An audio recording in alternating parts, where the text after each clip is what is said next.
it's going down. But you every other day you're turning on the internet, hearing about a little kid getting shot or a mass shooting in some black neighborhood, and everyone's just like, oh, that's not a big deal. It's just black people. It reminds me of when Mark Twain, when he wrote in Huckleberry Finn, and they said that he said there was a fire, and he said, was anybody killed? He said, no, just two Negroes. And then the other person said, well, good, I'm glad nobody got killed. Did you follow it? Did you get that? Tell me if you got what I was saying.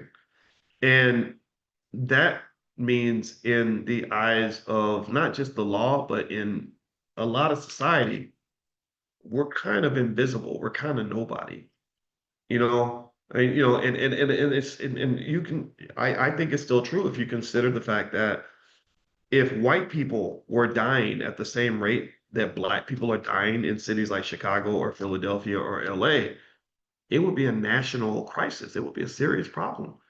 They would absolutely positively go berserk. They say, no, we got to fix this, right? So really, what I think has to happen is that when you're kind of in this group where you're being oppressed, you have to find some way to form a common core where you can become strong enough that at least they won't be able to oppress you anymore, right? I'm not here to, when I think about economic plans and all these lofty goals we have, like, like for example, the 5-year pledge. I know, for example, if I could get every adult black person to do 10 years of the 5-year pledge, meaning do the first 5 years and the next 10 years, we could literally increase black wealth by 3.5 to $4 trillion within a decade.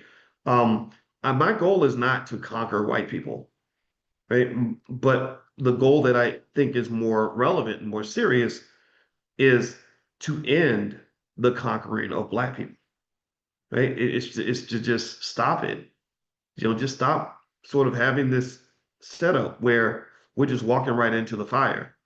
So that's why I want you to become economically conscious and intelligent. And a lot of you are doing that. A lot of you, I'm really impressed. I hear all your stories. And when I met you at the convention, there were people literally showing me their Robinhood accounts and they had lots of money. Every single person that showed me their Robinhood account had over $100,000 in their account.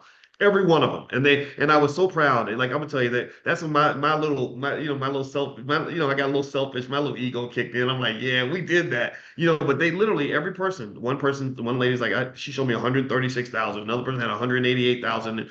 And I was so proud because what I was seeing was freedom. I was seeing like, okay, you're doing this, you're getting it done, right? So a lot of getting it done, I think, really comes down to confidence, believing that you can do it, that you're supposed to do it, that you deserve to do it, and that you will do it, and then actually doing it, right? If you believe you deserve it and you believe you can, and you believe you will, and then you believe you are, then you'll say, I did it. And that's what I want everybody to say. I want us to say, I did it. We did it. Okay. So I want you to go do it. Do it. Whatever doing it means for you. You got this. Okay. So ain't nothing a white man ever did that we can't do ourselves.